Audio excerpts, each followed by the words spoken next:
El examen físico del tórax, en lo que se refiere al aparato cardiovascular, comienza con la inspección, continúa con la palpación, que habitualmente se hacen de manera simultánea porque la mano trata de confirmar lo que percibe la vista, continúa con la percusión y por último se realiza la auscultación. Para la inspección del tórax conviene colocarse a la derecha del paciente en una posición distante o a los pies de la cama, tratando de lograr un ángulo de observación transversal, ya que los fenómenos que observemos sobre la superficie del tórax son mucho más fáciles de percibir desde una posición tangencial al tórax que desde una posición vertical. Nosotros tenemos que observar desde esta posición a la derecha del paciente o de los pies de la cama levantamientos sobre la superficie del tórax que corresponden a latidos precordiales. Los latidos que habitualmente se observan, a continuación la mano va a tratar de evaluarlos por la palpación. Un latido que suele observarse habitualmente en las personas menores de 40 años es el latido llamado choque de la punta o impulso cardíaco externo. Se observa y se palpa sobre el quinto espacio intercostal por dentro de la línea hemiclavicular. Es un latido que, como ya dije, se observa normalmente en las personas jóvenes por debajo de los 40 años, porque si se lo percibe, se lo observa o se lo palpa por encima de esa edad, tiene características patológicas.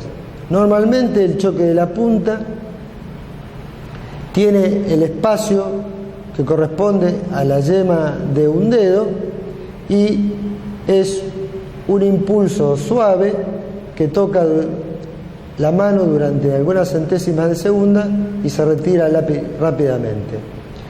Las modificaciones fundamentales se refieren fundamentalmente a que se modifique su localización, habitualmente se extiende hacia la zona izquierda en los agrandamientos del ventrículo izquierdo y se extiende o se palpa más hacia la derecha en los agrandamientos del ventrículo derecho. En ese caso no sería el choque de la punta del ventrículo izquierdo, sino sería el choque o el latido del ventrículo derecho. Otra de sus modificaciones fundamentales se refiere a su intensidad. Cuando el choque de la punta es más intenso y sostenido, es decir, choca sobre la mano con más fuerza y se mantiene en el tiempo, eso identifica a la hipertrofia y agrandamiento del ventrículo izquierdo, como se observa en las sobrecargas de presión, como estenosis aórtica e hipertensión arterial.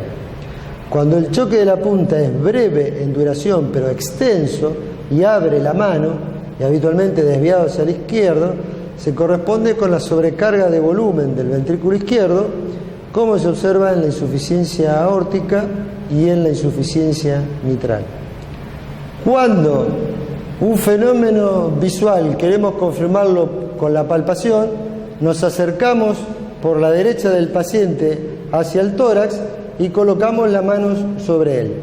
Si yo visualizo el latido sobre el quinto espacio intercostal por medio de la línea hemiclavicular, estoy evaluando probablemente al choque de la punta. Si no se ve ni se palpa a este nivel, quinto espacio intercostal, por medio de la línea clavicular, el choque de la punta, se coloca la mano en ese lugar y el paciente adopta el decúbito lateral izquierdo o posición de Payon para ver si la percepción del latido aparece. En estos casos, de ser positivo en esta posición, se consigna en la historia clínica que el choque de la punta no se ve ni se palpa en decúbito dorsal, pero se palpa en posición de Payon y ahí se reescriben sus características en cuanto a intensidad, extensión y otros fenómenos acompañantes. Aparte de observarse ese latido, puede observarse en otras circunstancias un latido paraesternal izquierdo bajo que corresponde al latido del ventrículo derecho. El hallazgo de este latido siempre es patológico. La mano lo percibe netamente y hay una maniobra palpatoria complementaria que evidencia el agrandamiento y la hipertrofia del ventrículo derecho responsables de este latido, y es la maniobra del talón de la mano de Dressler. Sobre este área descripta, cuarto espacio paraesternal izquierdo, se coloca el talón de la mano y se observa, en los casos de agrandamiento y hipertrofia del ventrículo derecho, que el latido que se ve y se palpa se expresa sobre el talón de la mano, produciendo un levantamiento sincrónico con ese pulso. Otro pulso o otro latido que se puede ver sobre el tórax es en el segundo espacio paraesternal izquierdo, en la zona de la arteria pulmonar.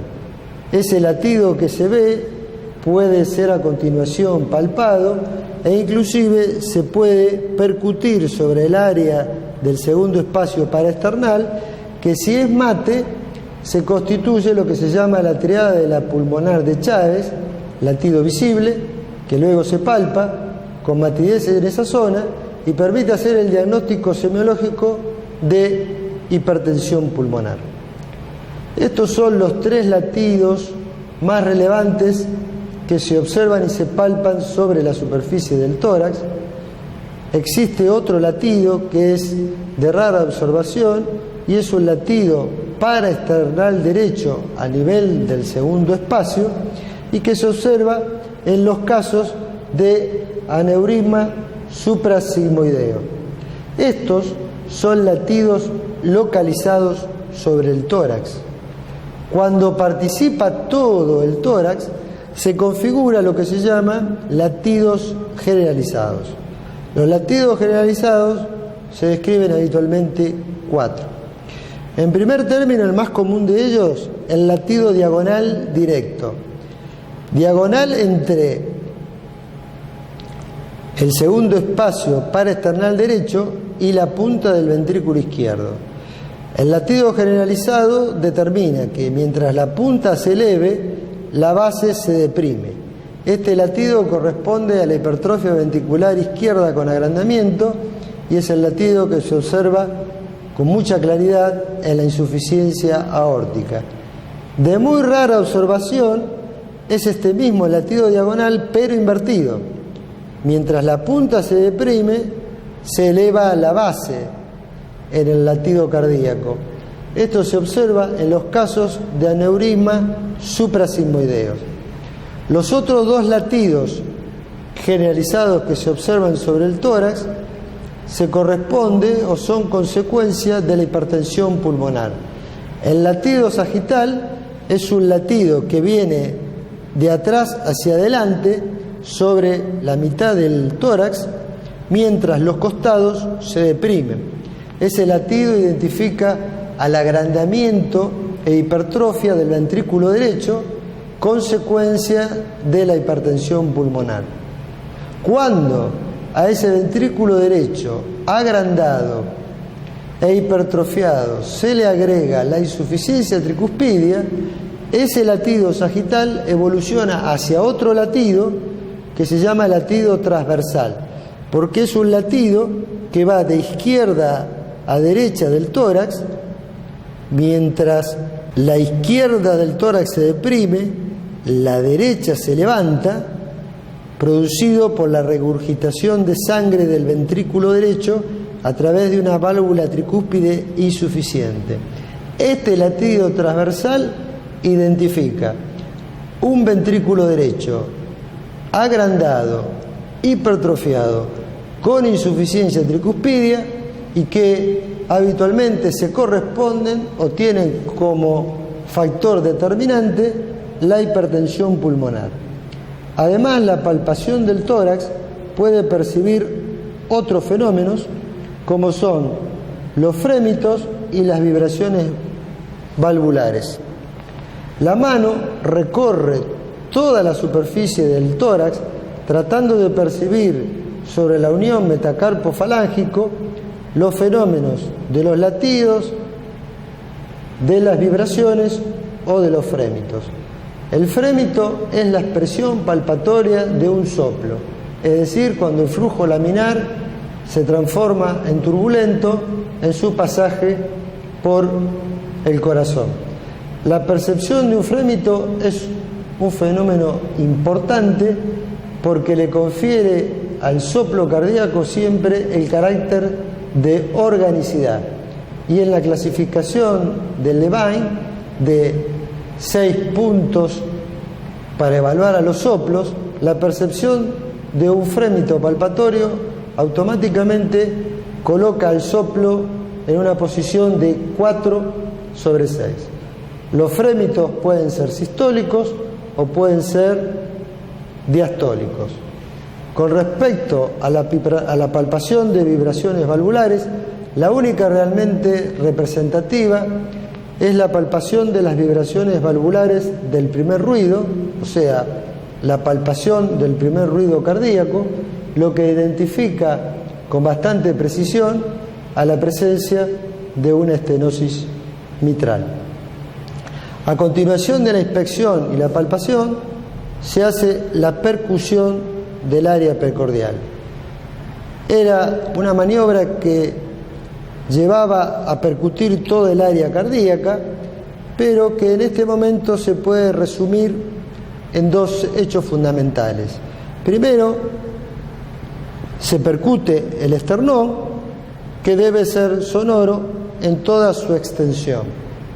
El esternón que no es sonoro identifica a la presencia de un ventrículo derecho muy dilatado o la presencia de un derrame pericárdico. El otro hecho relevante de la percusión es, frente a un agrandamiento de la cavidad cardíaca representada por un choque de la punta que impresiona desviado, siempre conviene percutir por fuera del choque de la punta, que debe ser sonoro, porque ahí termina el ventrículo izquierdo. En el caso de que sea mate, estaríamos en presencia de un derrame pericárdico que está envolviendo a la superficie cardíaca.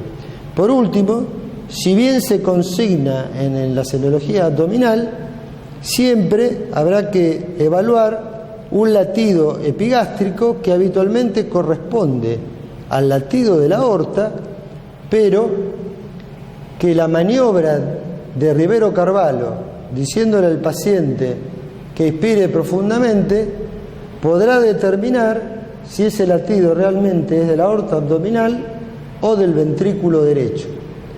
Si el paciente respira hondo, inspira profundamente, lo que aumenta el retorno venoso al corazón derecho, incrementa este latido no es aórtico y es del ventrículo derecho.